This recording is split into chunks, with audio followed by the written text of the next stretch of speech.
named Kim Min-kyu, who suffers from a strange disease. Whenever he gets in physical contact with another human, he starts having terrible rashes on his body, followed by shortness of breath. In extreme cases, he can even faint or die. Min-kyu's biggest wish is to have a girlfriend, but due to his illness, he can't approach women, a likely excuse. And because of the same reason, he has isolated himself for 15 years in his house. His personal doctor, Dr. O, is his only confidant, who has tried several ways to find a cure, but to no avail. Hence, one day, he tells Min-kyu to accept his solitary life, and hands him a smartwatch that uses colors to monitor his allergic condition. Blue is normal, yellow represents a mild reaction, orange means that Min-kyu's airways are closing, and red means that he will die in minutes, a severity that he's never experienced. One day, a genius scientist named Professor Hong contacts Min-kyu. He reveals that he, along with his team, has succeeded in developing a highly intelligent robot that is capable of helping Min-kyu with his household chores, and since she's not a human, she will not cause any harm to him. The cost for this robot is 100 billion won. 100 billion. Min-kyu feels like this is a scam, but out of curiosity, he goes to the lab to meet with Professor Hong, and as soon as he reaches there, he is welcomed by a robot that looks exactly like a beautiful woman. She introduces herself as Aji 3, a highly advanced AI robot created by Professor Hong. Min-kyu is stunned by her appearance, and when he touches her, there is no abnormal change in him. Excited by this new discovery, he immediately expresses his desire to buy Aji 3, and even invests funds in the project. But first, he wants to test the robot tomorrow. Unfortunately, that night at the lab, disaster strikes. One of Professor Hong's team members clumsily spills a droplet of soda in Aji 3's core processor, causing it to short-circuit. The professor and the rest of the team are devastated, as it may take several days to repair the robot, and since their deal can be cancelled if Aji 3 is not delivered to Min-kyu the following day, Professor Wong is forced to think of a new plan. He remembers that his ex-girlfriend Ji-ah, who is revealed to be the prototype of the robot Aji 3. Since Wong built the robot exactly like her, he goes to meet her. Both of them have an awkward reunion, and realizing that Ji-ah is experiencing financial difficulty, he offers her a salary of 10 million won if she agrees to disguise herself as Aji 3 for one day. Ji-ah doesn't want to do a favor for her ex, but since she's in dire need of money, she agrees to the offer. Following this, Professor Wong takes Ji-ah to his lab and shows her the robot. Then all the scientists team up and help her disguise like Aji 3. They fit armor in her body, put a new wig on her head, and even give her contact lenses. These lenses will actually function as cameras, which will help the professor and his team monitor everything via the real Aji 3 robot. They can also send instructions, which Ji-ah will receive from her lens, in the form of text or videos. The next day, Ji-ah is sent to Min-kyu's house, as scheduled, but when he opens the box, she jumps back in surprise. It turns out that she has met him previously when she worked as a food delivery girl. The experience was very bad, as Min-kyu tried leaving without paying her, but in reality he was just trying to avoid physical contact with her, a likely excuse. Taken aback, Min-kyu immediately calls the professor and demands to know what's going on. Fortunately, the latter makes up a story that Aji 3 has two modes, operational and friend mode. Operational mode is where she acts professional, while in friend mode, she acts more like a human. The robot is now in friend mode, but it can be changed to operational mode by pressing the reset button. The naive Min-kyu immediately believes this, and presses the button behind the robot's neck to reboot. After Ji-ah returns to normal, Min-kyu decides to conduct an intelligence test on her. Just then, the lab power gets cut off, resulting in Ji-ah losing total connection to the Aji 3 system. Now she has to rely on herself, but her IQ is only 94.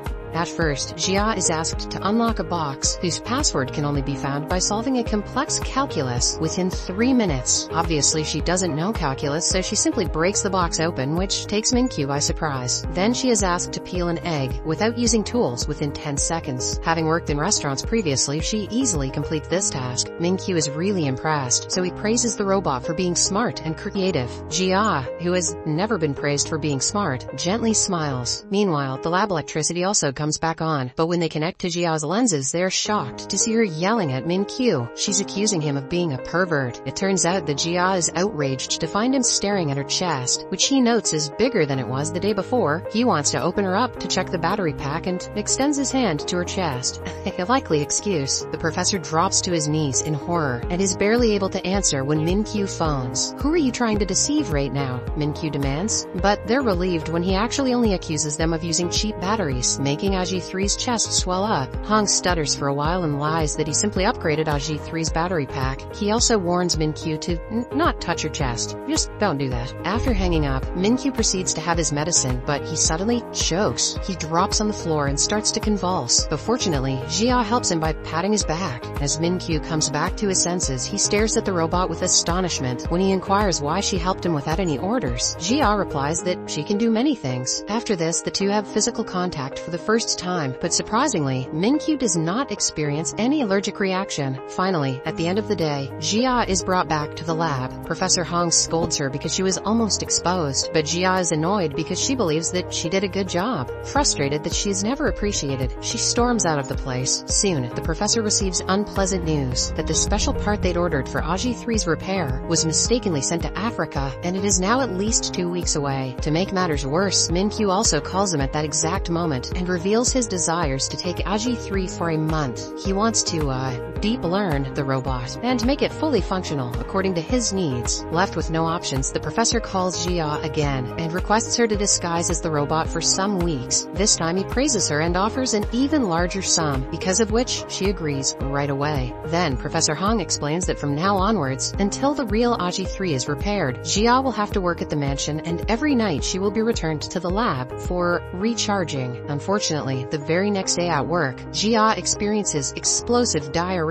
She tries to hold it in but accidentally farts. Confused, Min-kyu asks, "What's that sound?" To which the robot replies, "You fart, my master." Soon the smell spreads around the house, so she suggests that he change clothes. The gullible Min-kyu believes her since there's no one else except them, so he leaves. Taking advantage of the opportunity, Jia rushes to the toilet to poop. However, Min-kyu returns early and finds that the robot is missing. He looks for her all around the house and eventually finds her spraying his expensive perfume in the toilet. Jia pretends to be cleaning the toilet, but Min-kyu doesn't believe her, claiming that robots cannot touch water. However, she lies that she is an advanced AI who is adept at washing dishes. When Min-kyu is about to leave, he finds that Jia's face is sweaty. He tries to approach her but accidentally steps on some soap and slips. Jia rushes to Min-kyu, but instead of saving him, she catches the perfume instead. Sadly, she lands right on top of him, hurting his ribs because of her iron plate. That evening, when Jia is cleaning, she accidentally knocks down the card castle that Min-kyu has compiled for 15 years. Seeing this event unfold, Min-kyu screams in agony, but before he can say anything more, Jia says that her battery has reached 5% and pretends to be in standby mode. He later meets the professor by saying that he's frustrated with her mistakes, but the professor tells him to give her more time to deep learn. Min-kyu agrees to give AG3 more time. The next day, Min-kyu lights up to see a visitor and warns Jia not to come outside. It is Riel, his first love. However, his excitement soon turns to horror when Riel touches his shoulder. Min-kyu tries to keep his face averted and manages to hide his spreading rash from Riel. He then pretends to have an important meeting and rushes back to the house. Somehow, he staggers to his off-limits room and reaches for the antidote syringe, but since he is too weak, he fails to grab them. By the time Jia finds him, Min-kyu is collapsed to the floor, struggling to breathe.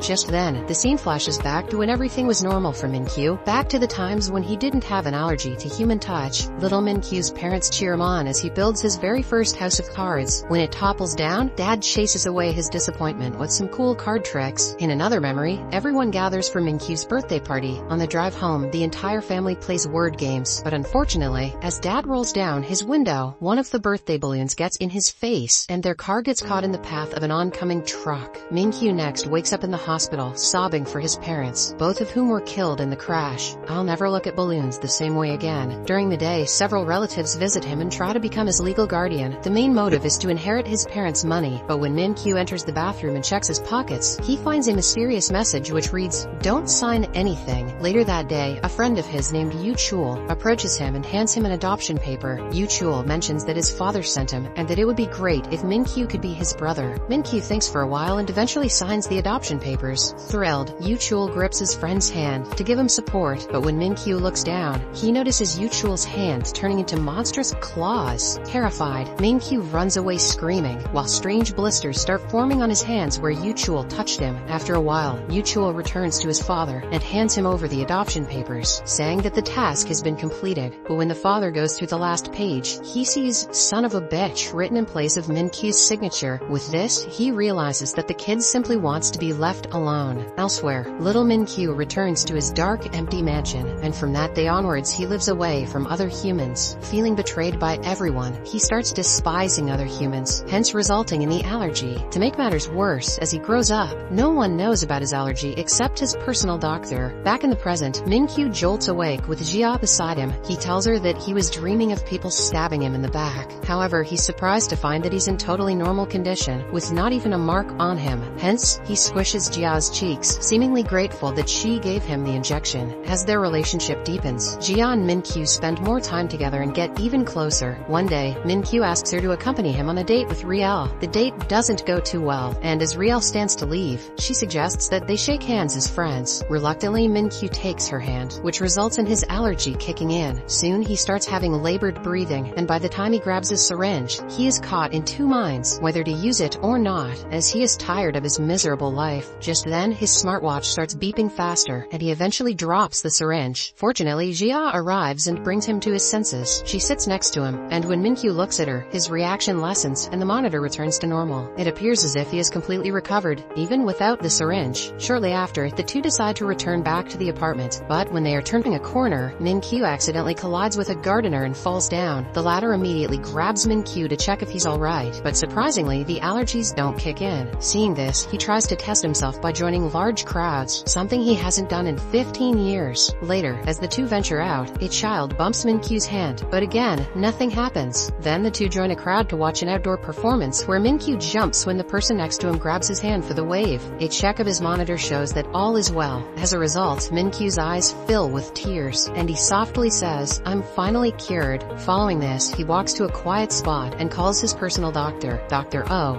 But as he is tearfully confessing that his allergy is gone, a passerby bumps into him, causing his monitor to beep voraciously. Meanwhile, Jia starts looking for Min-kyu, and when the two meet, the latter's pulse slows down, and his rashes start to disappear. Min-kyu looks at her in amazement, and when the couple blocks his view, his symptoms return. When Dr. O asks if there's anybody nearby, Min-kyu admits, "Someone is here. When I see someone, the rashes go away, and when I don't see someone, the rashes come back." However, as Jia smiles and waves, Min-kyu tearfully admits it's not a person. After hanging up the call, Min-kyu embraces Jia and tells her, "It was because you were by my side." He promises to buy the world's longest lasting batteries for her, and even goes on to say, "Stay with me forever, until I die. You are now my most precious treasure." As Jia stares in disbelief, the nearby crowd starts cheering for the two, prompting Min-kyu to kiss her on the forehead. "No ring now, cheap bastard." Back home, Min-kyu insists to Dr. O that even though he had contact with many people, he is perfectly fine. He then stands in front of his full-length mirrors while he holds up the phone to verify his claim. Dr. O is amazed that for the first time in several years, Min-kyu doesn't require medication after human contacts. He clarifies that it was because of the robot that's been with Min-kyu for the past 10 days, and calls it a miracle. Then he tells Min-kyu to list everything that happened since the robot appeared, so that they can figure out how he was cured. Over the course of the next few days, several experiments are conducted. All of them point out that Min-kyu will be fine with humans as long as the robot Jia is with him. Hence, he takes her with him whenever he wants to meet somebody, and considers her the most valuable asset that he owns. In the meantime, the Aji 3 robot is finally repaired. It can function normally, but will require some time to adapt and make the transition smooth. Professor Hong claims that he will need some more days before Aji 3 deep learns and is ready. Jia, who has started getting used to her new life, is sad about the news. One day, Min-kyu takes Jia to a fancy restaurant, but makes her sit alone at a separate table.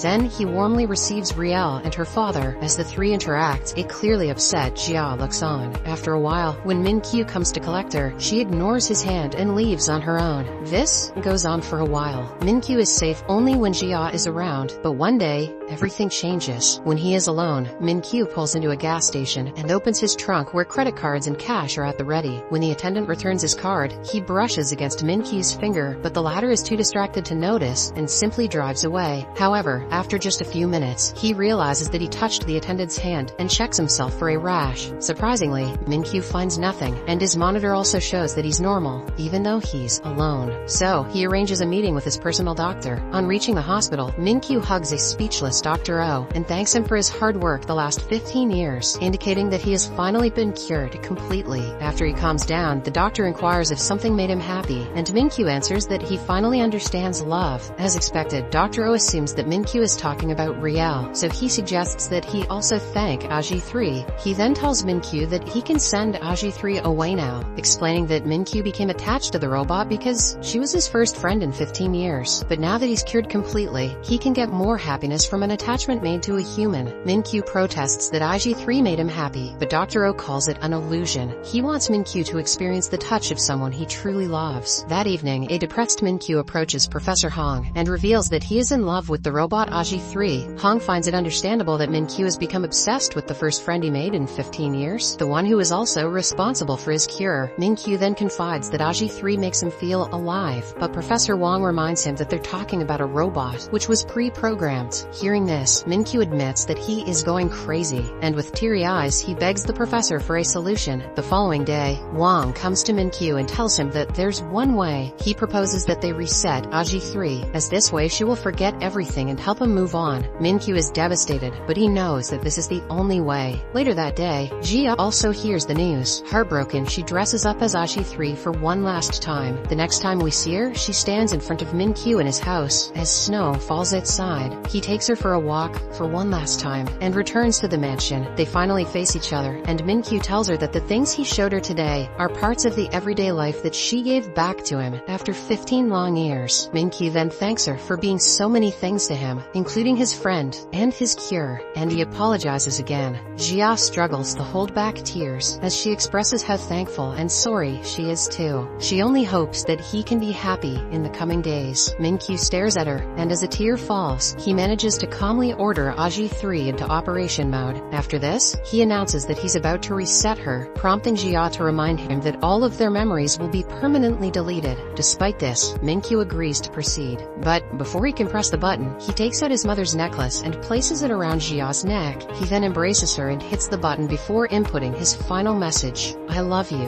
As Jia starts to count down to the reset, Min-kyu succumbs to his tears and holds her tightly. Once she reaches 1, she finally lets a tear fall. Back in the lab, the real AG3 reports that Min-kyu's folder has been deleted. That night, Min-kyu and Jia cry themselves to sleep in their respective homes. Jia cries so much that she falls ill the following morning. She's taken to the hospital due to severe dehydration, and there we see that she is still wearing Min-kyu's necklace. As they move on with their lives, Jia moves to her hometown with her grandma, while Min-kyu prepares for his wedding with Riel. One day, Min-kyu gets on the train, where he runs into a familiar face. She is none other than Jia, who Min-kyu believes is his ex-robot. However, despite the two sitting next to each other, they don't utter a word. Jia is under strict orders to not react to him, while Min-kyu is skeptical if she's really a robot or not. You guys know that feeling. Wasting no time, Min-kyu calls Professor Wong to ask how he came up with AG3's face. Wong reveals that he made the robot based on someone he knew, which resembles her face, personality, habits, and so on. Min-kyu wonders if it is possible to interact with her, and Wong says yes. However, he asserts that it would be best if he doesn't talk, so that things don't get awkward between the two. Despite the advice, Min-kyu follows her all the way to her grandma's shop, and offers to chat with her. However, she uses the excuse that she is currently busy, but, being the stubborn man that he is, Min-kyu is determined to wait for her. Meanwhile, Jia hurries into the kitchen and takes off the necklace around her neck, and hides it on a plate. Hours pass by, but Min-kyu still hasn't left, so Jia is compelled to interact with him. She admits that she took Dr. Hong's money 4 years ago to become a character model, but that's about it. Min-kyu tries to ask more, but Jia warns him to go away, or else she will call the police. However, Min-kyu cleverly asks her grandma if she has an available room, and to Jia's horror, the old lady says yes, and lets him stay for the night. For the next few days he bonds with grandma, which also catches Jia's attention, reminding her of her time with him. One evening, grandma asks Jia to pick up goods from a warehouse, but since it's already dark, she asks Min-kyu to accompany her. Reluctantly, Jia drives him to the place. During the journey, they look at each other's faces and remember the past. Soon, Jia starts opening up, and they chat all the way until they reach the warehouse. But, as they are picking up the required goods, unfortunately, someone locks the door, unaware that two people are still inside. Left with no choice, the couple is forced to spend the night inside, where they start bonding even more. The next day, someone finally unlocks the warehouse door, and notices the couple asleep next to each other. After waking up, they return to grandma's store and help her with cooking. At one point, Min-kyu almost spots the necklace, but before he can, Jia again hides it. The next day, Min-kyu again arrives at the restaurant, but learns that Jia has already left. Sad, he looks for her everywhere until he finds her by the pier. Seeing him, Jia quickly covers the necklace, but it's too late. Because of this, Min-kyu starts reminiscing about the last day when he was with Aji 3. Realizing that he was scammed, he becomes enraged, but just before he can say anything, his allergy reappears, and the indicator shows red, something which has never happened before. In the final scene, he falls to the ground in despair, with very little chances of survival.